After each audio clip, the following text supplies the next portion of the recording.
বিসমিল্লাহির রহমানির রহিম। আসসালামু আলাইকুম ওয়া রাহমাতুল্লাহি ওয়া বারাকাতুহু। প্রিয় সোনামণি শিক্ষার্থীরা ও অভিভাবকবৃন্দ, সবাই কেমন আছেন? আলহামদুলিল্লাহ, আশা করি ভালো আছেন। তো আজকের ক্লাসে আপনাদেরকে আবারও স্বাগতম। আর আজকের ক্লাসটা হচ্ছে আমাদের এক আলিফ মদ তিন ফকার সবগুলা। আমরা ইতিপূর্বে একটা একটা করে পড়ছি, আজকে আমাদের সবগুলো একবার রিভাইজ দাও। তো এখন সবাই আমার সাথে পড়াও। বিসমিল্লাহ। মদ মটে 10 প্রকার, মদ মটে 10 প্রকার, মদ মটে 10 প্রকার, এক আলিফ মদ তিন প্রকার, এক আলিফ মদ তিন প্রকার, এক আলিফ মদ তিন প্রকার, মধ্যে তাবাই মধ্যে বদল মধ্যে লিন, মধ্যে তাবাই মধ্যে বদল মধ্যে লিন, মদ মোটে 10 প্রকার,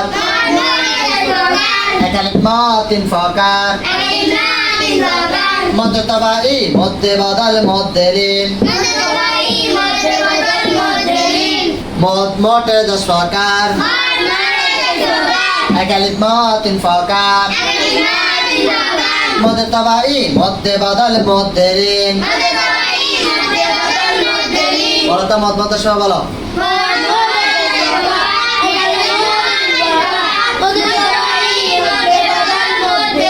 মধ্যে তাবাই মধ্যে তাবাই, জবরের বাম পাশে খালি আলিফ মদের হরফ, জবরের বাম পাশে খালি আলিফ মদের হরফ,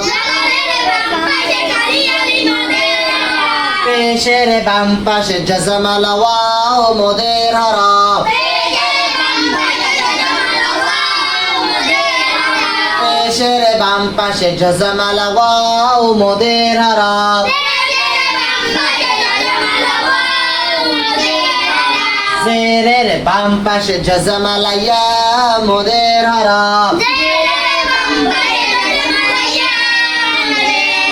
মদের হরফ হইলে ডান দিকের হরকতকে এক আলিফ টানিয়া পড়িতে হয়। যেমন জিম জবর বামে খালি আলিফ যা, জিম পেশ ওয়াও জজম জু, জিম জের ইয়াই জজম জি, জা জু জি, মধ্যে বদল হামজার হরকতকে এক আলিফ টানিয়া পড়ার নাম মধ্যে বদল। যেমন আ মধ্যে বদল, হামজা খাড়া জবর আ মধ্যে বদল, হামজা উল্টা পেশ উ মধ্যে বদল, হামজা খাড়া জের ই মধ্যে বদল, মধ্যে লিন, লিনের হরফের বামের হরফে ওয়াকফা হইলে মধ্যে লিন, ডান দিকের হরকতকে এক আলিফ টানিয়া পড়িতে হয়। যেমন খ জবর ওয়াও জজম খৌ, ফা দুই জের ফিন খৌফিন, বা জবর ইয়াই জজম বাই, তা দুই জের তিন বাইতিন। এটা হচ্ছে বানান। আর আমরা কায়দা মতো ফুটলে কেমন হইব? খৌফ বাইত, খৌফ বাইত। এই কায়দাগুলো আমরা যারা কোরআন শরীফ পড়ার জন্য ইচ্ছুক, আমরা যারা মুসলমান আছি সবার জন্য এগুলা লাজিম, এগুলো আবশ্যক জানা দরকার। আচ্ছা, কেউ যদি এগুলো না জানে তাহলে সে কোরআন শরীফ পারবে না। জি না। এর জন্য সবার কি এগুলো জানা দরকার, সবার কি এগুলা জানা দরকার। যখন নাকি এগুলো জানবা তখন যে কোরআন শরীফ ঠিক মতো পড়তে পারবে। যে কোরআন শরীফে কোন জায়গায় এক আলিফ, কোন জায়গায় দুই আলিফ, কোন জায়গায় তিন আলিফ, এগুলো শিখা লাগবে না। জি। হ্যাঁ, তাহলে আমাদের এক আলিফের মধ্যের কায়দা শেষ, এক আলিফের মধ্যের কায়দা শেষ। তাহলে পুরো কোরআন শরীফের মধ্যে এক আলিফ মত কত প্রকার? তিন প্রকার। কি বলো তো? মধ্যে মধ্যবায়ী, মধ্যপদন, মধ্যলীন।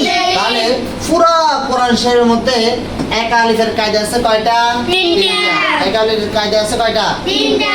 ঠিক আছে, মধ্যতাবাই, মধ্যবদল, মধ্যলীন। এখানে সবগুলা কি এক আলিফ, কি সবগুলা এক আলিফ। কিন্তু দেখো এই তিনটা কায়দা এগুলা পুরো কোরআন শরীফের মধ্যে হাজার হাজার আছে না? জি।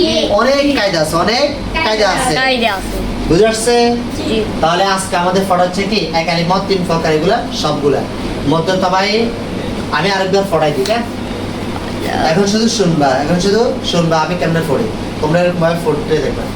মদ মদ 10 প্রকার, এক আলিফ মদ 3 প্রকার, মধ্যে তবাই, মধ্যে বদল, মধ্যে লেন, মধ্যে তবাই। জবরের বাম পাশে খালি আলিফ মদের হরফ, পেশের বাম পাশে জজমাল ওয়াও মদের হরফ, জেরের বাম পাশে জজমাল ইয়া মদের হরফ। মদের হরফ হইলে ডান দিকে হরকতকে এক আলিফ টানিয়া পড়িতে হয়। যেমন জিম জাবার বামে খালি আলিফ জা, জিম পেশ ওয়াও জজম জু, জিম জের ইয়াই জজম জি, জা জু জি। এরকম আরো অনেক কাজ আছে, আর সরি এরকম আরো অনেক উদাহরণ আছে। বাবু বি তাতুতি সাসুসি নানুনি কাকুকি লালুলি মামুমি ওয়াউবি। বুঝতে পারছে? আবার হচ্ছে মধ্যে বদল, হামজার হরকতকে এক আলিফ টানিয়া পড়ার নাম মধ্যে বদল। যেমন হামজা খাড়া জবর আ মধ্যে বদল, হামজা উল্টা পেশ উ মধ্যে বদল, হামজা খাড়া জের ই মধ্যে বদল, আ ও এ। এটা উদাহরণ শুধু একটাই, হামজা মধ্যে বদল, এটা শুধু হামজার ক্ষেত্রে। যদি কেউ বলে সাসুসি মধ্যে বদল তাহলে এটা হইব না। সাসুসি এগুলো হচ্ছে কি মধ্যে তবাই, শুধুমাত্র হামজার হরকতকে টাই কালিপটা নিয়ে পড়ানো, এটা মধ্যে বদল। মধ্যপদন। এবার হচ্ছে মধ্যে লিন, মধ্যে লিন, লিনের হরফের বামে হরফে ওয়াকফ হইলে মধ্যে লিন, ডান দিকে হরকতকে এক আলিফ টানিয়া পড়িতে হয়। যেমন খ জবর ওয়া জম খৌ, ফা দুই জের ফিন খৌফিন, আর ওয়াকফ করলে খৌফ। তারপর বা জবর ইয়াই জজম বাই, তা দুই জের তিন, বাই তিন, যেহেতু ওয়াকফ আছে ওয়াকফ করলে বাইত, খৌফ বাইত। তাহলে আজকে আমাদের পড়া কি গেছে? এক আলিফ মত তিন প্রকার, এক আলিফ মত তিন প্রকার। তো তাহলে আজকে ক্লাস এতটুকু। এখন তোমাদের বাড়ির কাজ হচ্ছে তোমরা কি করবা, মত বলতে থেকে শুরু করে এক আলিফ মত তিন প্রকার, এই এক আলিফ মত তিন প্রকারকে কি করা ভালোভাবে মুখস্থ করা। এক আলিফ মত তিন প্রকারকে কি করা ভালোভাবে মুখস্থ করা। যদি এগুলো জানো তাহলে সামনে পড়া সহজ হইব। তো সবাই ভালো থাকবা, আল্লাহ হাফেজ, আসসালামু আলাইকুম ওয়া রাহমাতুল্লাহি ওয়া বারাকাতুহু।